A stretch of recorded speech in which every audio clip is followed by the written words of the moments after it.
Antarctic Dry Valleys looks too unreal to believe. The wind arrives before anything else, cold, dry, relentless. It scrapes across bare rock with a sound like distant breathing, carrying dust that has not moved in millions of years. This is Antarctica, without ice. A place that should not exist. The horizon stretches wide and empty, a frozen desert locked in permanent silence. No snow blankets the ground. No glaciers spill forward, just exposed rock, gravel and ancient stone lying bare beneath an unforgiving sky. This land defies everything Antarctica is supposed to be.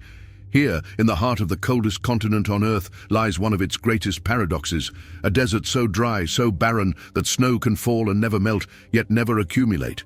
The flakes vanish instead, stolen by wind and sublimation, disappearing directly from ice into air. This is one of the driest places on the planet. Drier than the Sahara, drier than the Atacama, a polar desert shaped not by heat, but by cold. The sun hangs low on the horizon, circling endlessly during the austral summer. Its light is sharp, almost metallic, bouncing off pale stone and salt-stained ground. There is no warmth in it, only illumination. The temperature rarely rises above freezing, even under constant daylight. In winter, it plunges far below what most life can tolerate. Moisture is stripped from the air, from the soil, from anything exposed. Nothing here rots, nothing decays. Mummified seals lie scattered across the valleys, perfectly preserved, skin and whiskers intact. Bodies that wandered inland thousands of years ago and never returned. They rest where they fell, frozen in time, untouched by scavengers, immune to decay. The ground crunches underfoot, not snow but gravel and salt, shaped by relentless wind. Katabatic winds descend from the polar plateau with terrifying force, accelerating downhill, reaching speeds that can knock a person flat. They strip moisture from the land, scouring it clean, erasing any trace of softness. These winds are the architects of this place. They keep the valleys ice-free by force alone, preventing snow from settling, blowing it back toward the glaciers that ring the landscape like frozen walls. Those glaciers loom silently, towering rivers of ice halted at the valley edges, unable to advance. The valleys resist them. Rock dominates here. Ancient, exposed, unprotected. Stone that has not known flowing water in millions of years. Stone shaped by cold, by wind, by time itself. This land is old beyond comprehension. Some rocks here have remained undisturbed for over 2 million years, among the longest continuously exposed surfaces on Earth. They remember climates that no longer exist. They remember ice ages stacking upon ice ages, and still this place remains bare. The silence is absolute. Not the peaceful silence of snowfall or forest, but a profound emptiness, as if sound itself has been drained from the air. Even footsteps feel intrusive, then suddenly color. A streak of red spills down a glacier face, vivid, shocking, impossible against the white and stone. It flows like blood from a wound in the ice, staining the frozen surface before vanishing beneath it. This is water that has not seen sunlight for millions of years, trapped beneath ice, saturated with iron, deprived of oxygen. When it meets the air, it oxidizes instantly, turning crimson. A reminder that even here, hidden processes continue unseen. Life exists here, but quietly, invisibly, beneath the gravel, inside salt-encrusted soils, within thin films of briny water, microorganisms endure. They wait, they slow their metabolism to almost nothing. They survive without sunlight, without warmth, without abundance. These microbes live inside rocks, using the stone itself as shelter from radiation and cold. They survive on chemistry alone, feeding on trace minerals, existing on the edge of possibility. This is not a land of abundance. It is a land of persistence. Frozen lakes sit scattered across the valleys, their surfaces locked in thick ice year-round. Beneath that ice lies liquid water, some of the coldest liquid water on Earth. The ice seals it away from wind and evaporation, creating isolated worlds beneath the surface. In summer, meltwater from nearby glaciers trickles briefly into these lakes, flowing for a few precious weeks before freezing again. Streams appear, flow and vanish, temporary veins in a landscape built on permanence. The water is ancient. Some of it has been isolated for thousands of years, some for far longer. Salts concentrate here, building up over time, turning lakes into dense brines where ice sinks instead of floats. Physics behaves differently in this cold. Nothing behaves normally here.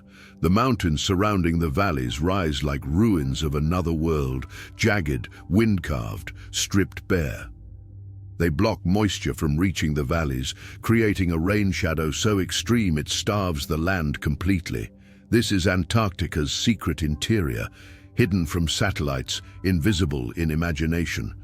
There are no animals roaming here, no birds overhead, no insects crawling beneath rocks. Large life cannot survive this dryness, this cold, this emptiness. And yet this place is one of the most scientifically important landscapes on Earth, because it is not just a desert, it is a mirror. Scientists come here to study Mars, not metaphorically, literally. The dry valleys are one of the closest natural analogues to the Martian surface. Cold, dry, radiated, bare.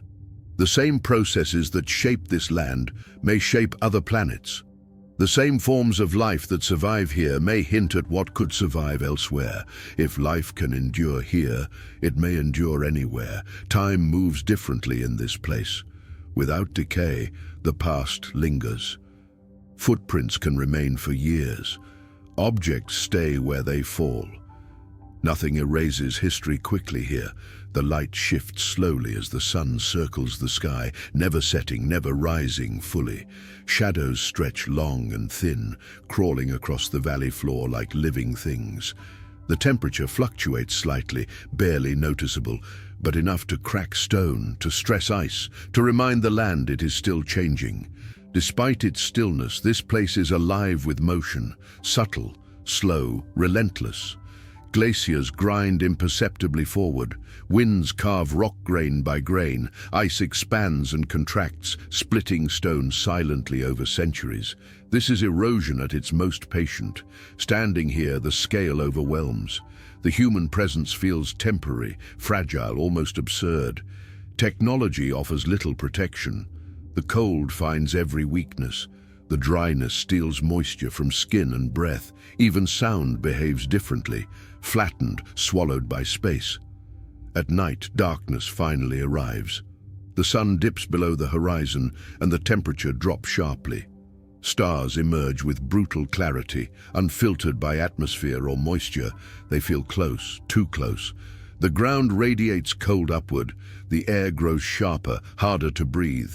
Every exposed surface becomes brittle. This is not a place that welcomes visitors. It does not threaten. It simply does not care. And that indifference is its power. This landscape has outlasted climates. It has endured planetary shifts. It has survived ice ages without surrendering to ice. It exists beyond human timescales. In the dry valleys, Antarctica reveals its true complexity, not just a frozen wasteland, but a mosaic of extremes. A place where absence defines presence, where dryness exists inside ice, where life hides in stone. This is Earth stripped of softness, stripped of comfort, reduced to fundamentals: cold, rock, wind, time. And yet within that emptiness lies a profound beauty, not decorative, not gentle, but honest. A beauty born from endurance rather than abundance. As the wind continues its endless work, the valleys remain exposed, resisting ice, resisting change, resisting expectation. They stand as proof that even the most extreme environments can hold secrets and life in their silence. This place does not shout its story. It whispers it, slowly, patiently, across millions of years. And standing here at the edge of what feels like another planet, one truth becomes impossible to ignore. The Earth is far stranger, far tougher, and far more alive than we ever imagine.